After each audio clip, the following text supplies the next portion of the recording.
Hello everyone हजुरहरूलाई स्वागत छ बन्डको अर्को लेक्चरमा। आजको यो भिडियोमा चाहिँ हामी कभर गर्दैछौँ दुईवटा टपिक। फर्स्ट टपिक हुनेछ हाम्रो यिल्ड कर्भ र सेकेन्ड भनेको हाम्रो फरवर्ड र स्पट रेट हुनेछ। कर्भ अब हामी जाऊँ यिल्ड कर्भतिर है त। यिल्ड कर्भ भनेको चाहिँ एउटा यस्तो कर्भ भयो जुन चाहिँ एउटा ग्राफिकल रिप्रेजेन्टेसन हो जसमा चाहिँ हामीले दुईवटा कुरालाई चाहिँ ध्यानमा राख्छौँ। फर्स्ट हो यिल्ड अफ जेडसिबी र अर्को भनेको चाहिँ उसको मच्योरिटी हुन्छ। यिल्ड चाहिँ वाइ एक्सिसमा हुन्छ भने मच्योरिटी चाहिँ एक्स एक्सिसमा हुन्छ। त्यही भएर चाहिँ यिल्ड कर्भ चाहिँ डाउनवर्ड अपवर्ड र इभन फ्ल्याट पनि हुन सक्ने भयो। यिल्ड कर्भ चाहिँ जेडसिबीको हुन्छ। जेडसिबीको यिल्ड भनेको नै स्पट रेट हो र अब स्पट रेट भनेको के हो भनेर भन्दाखेरि चाहिँ स्पट रेट भनेको चाहिँ एउटा त्यस्तो रेट भयो जुन चाहिँ आज तपाईँले बजारमा गएर केही अमाउन्ट बरो गर्न चाहनुहुन्छ वा कतै इन्भेस्ट गर्न जानुहुन्छ भने कुन रेटमा इन्भेस्ट वा बरो गर्नुहुन्छ त्यसलाई नै हामीले स्पट रेट भन्छौँ। र 1 इयरको जेडसिबीको यिल्ड भनेको चाहिँ स्पट रेट फर 1 इयर हुन्छ। त्यो भनेको R01ले चाहिँ हामीले डिनोट गर्ने गर्छौँ। 2 इयर्स जेडसिबीको यिल्ड भनेको चाहिँ स्पट रेट फर 2 इयर्स हुन्छ। त्यो भनेको R022 हुन्छ। र 3 इयर्स जेडसिबी यिल्ड भनेको चाहिँ स्पट रेट फर 3 इयर्स हुने गर्छ। र अब जेडसिबी नै किन भनेर भन्दाखेरि चाहिँ जेडसिबी भन्यो भने त त्यस्तो बन्ड हो जुनको यिल्ड चाहिँ लास्टमा मात्रै आउने भयो नि त होइन। त्यसबाट कुनै पनि कुपन्सहरू वा कुनै पनि एक्स्ट्रा इन्फ्लोजहरू केही पनि हुँदैन वान्स आउटफ्लो भयो अन्टिल इट्स मच्योरिटी। सो जेडसिबीको रिटर्न भनेको चाहिँ सिधै एन्डमा मात्रै पाउने गर्छौँ हामीले। एकैछिन है त। जेडसिबीको रिटर्न भनेको चाहिँ अन्ली एट द एन्ड पाउने गर्छौँ र बिचमा चाहिँ कुनै पनि कुपन्सहरू अभाइलेबल नहुने भएको भएर चाहिँ हामीले जेडसिबीलाई नै युज गर्छौँ। किनभने यसले गर्दाखेरि चाहिँ more accurate yield more accurate rate चाहिँ पत्ता लगाउन सकिन्छ होइन। त्यही भएर हामीले चाहिँ जेडसिबीको नै रिटर्न युज गर्ने गर्छौँ। र यिल्ड कर्भ भनेपछि चाहिँ यो चाहिँ अघि भने जस्तै डाउनवर्ड अपवर्ड स्लोपिङ वा इभन फ्ल्याट पनि हुन सक्ने भयो। सो यति नै हो यिल्ड कर्भको बारेमा। यिल्ड कर्भ चाहिँ कुन बेला युज हुने भयो भन्दाखेरि चाहिँ हामीलाई यिल्ड पत्ता लगाउनु पर्यो वा स्पट रेट पत्ता लगाउनु पर्यो भन्ने केसमा चाहिँ हामीले यिल्ड कर्भ युज गर्न सक्छौँ। र अब हामी जाऊँ हाम्रो आजको सेकेन्ड टपिकमा। त्यो चाहिँ हुनेछ forward and spot rate. Spot rate त हामीले पढिसक्यौँ। स्पट रेट भन्यो भने चाहिँ त्यस्तो रेट हो जुनमा चाहिँ आज हामीले बरो गर्न सक्छौँ इफ यु वान्ट टु। र फरवर्ड रेट भन्यो भने चाहिँ त्यस्तो रेट भयो जुन चाहिँ हामीले फिक्स गरेको हुन्छौँ आज कि अब 2 इयर्स पछि मैले एउटा कन्ट्र्याक्ट गर्छु वा कुनै फ्युचरमा चाहिँ बरो गर्छु वा इन्भेस्ट गर्छु आजबाट 2 इयर्समा। तर आज चाहिँ मैले रेट चाहिँ फिक्स गरेर गर्न सक्ने भयो किनभने पछि गएर चाहिँ त्यो इन्ट्रेस्ट रेट्सहरू चाहिँ चेन्ज पनि हुनसक्छ। त्यसले गर्दा हामीलाई घाटा नहोस्, बढी इन्ट्रेस्ट तिर्न नपरोस् वा इन्भेस्टमेन्ट गर्ने सोचिरहेका छौँ भने चाहिँ रेट चाहिँ नघटोस् भन्ने कारणले गर्दाखेरि चाहिँ हामीले फरवर्ड रेट गर्छौँ। फरवर्ड रेट्सहरू चाहिँ लगाउँछौँ। त्यो भनेको चाहिँ simply a rate that is fix today for borrowing or investing in future dates है त। अब हामीलाई चाहिँ यसलाई डिनोट गर्दाखेरि यसको नोटेसन के हुन्छ भन्दाखेरि स्पट रेटको चाहिँ R01, R02, R03 हुन्छ भने फरवर्ड रेटको चाहिँ R12 हुने भयो। R12 भनेको चाहिँ फरवर्ड रेट इज 1 इयरको फरवर्ड रेट हो। आफ्टर 1 इयर भनेको कति इयरको भन्दाखेरि ठ्याक्क 2 - 1 गरेर डिफ्रेन्स निकाल्ने त्यो भयो कति इयरको फरवर्ड रेट भनेर।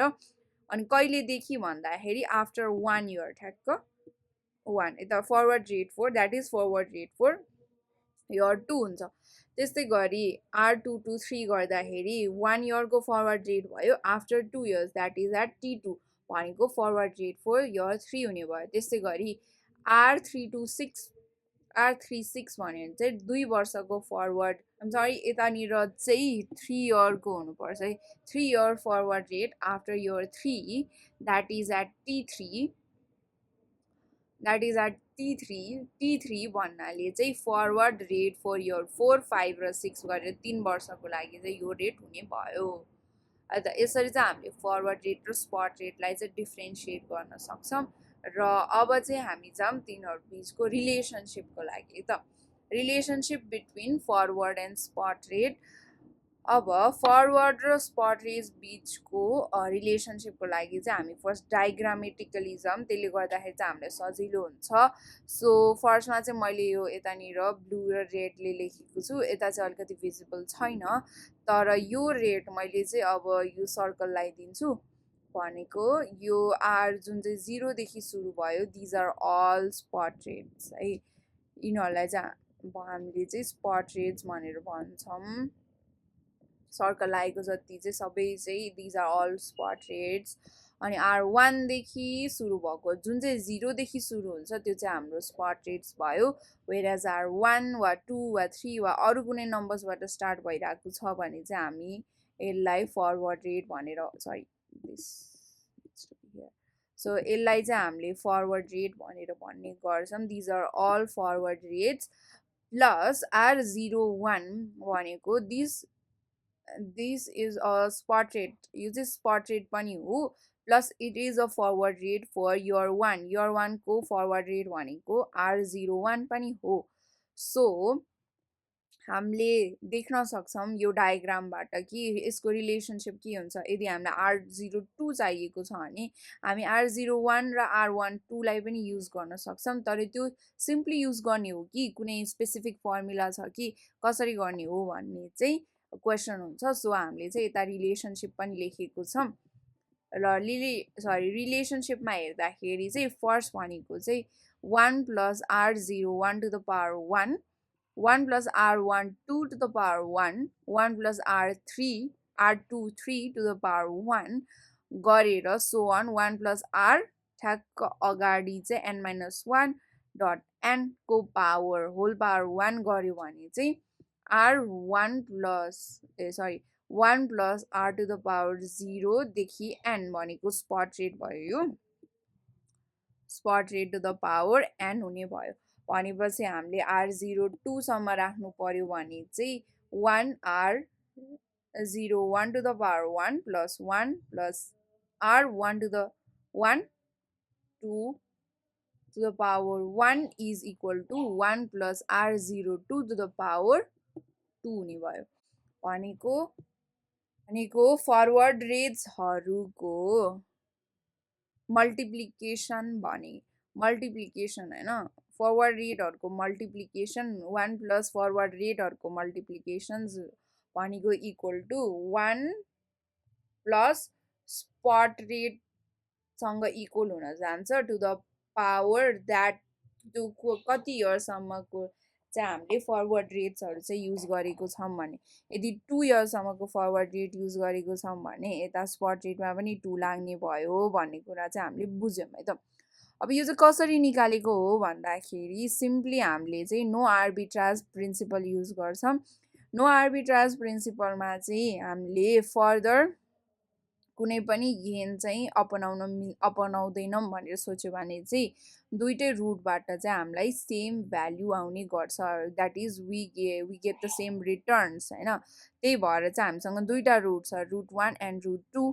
रुट 1मा चाहिँ 1 plus R01 to the power 1 र 1 प्लस R1 2 भनेको 1 plus spot rate for the first year to the power 1, 1 plus forward rate for the second year to the power 1 is equal to 1 plus spot rate for year 2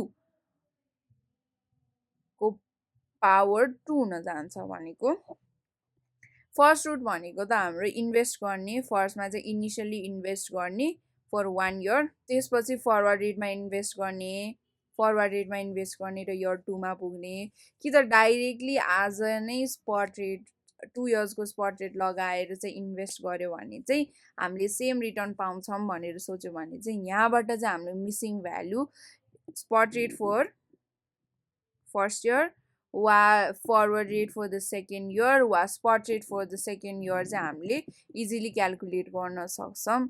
र यसरी नै हाम्रो forward र spot rate बिचको चाहिँ relationship कायम हुन्छ।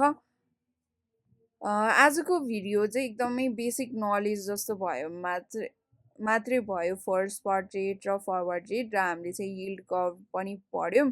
So आजको भिडियोलाई चाहिँ यति नै। नेक्स्ट भिडियोमा चाहिँ हामीले फरवर्ड रेट स्पट रेट्सको फर्दर क्वेसन्सहरू पनि गर्छौँ, र बिचमा चाहिँ इयर एन्ड नहुँदै कसरी क्यालकुलेट गर्ने भन्ने कुरामा चाहिँ हामीले डिस्कस गर्नेवाला छौँ। So thank you very much for watching. I hope this video is helpful for you.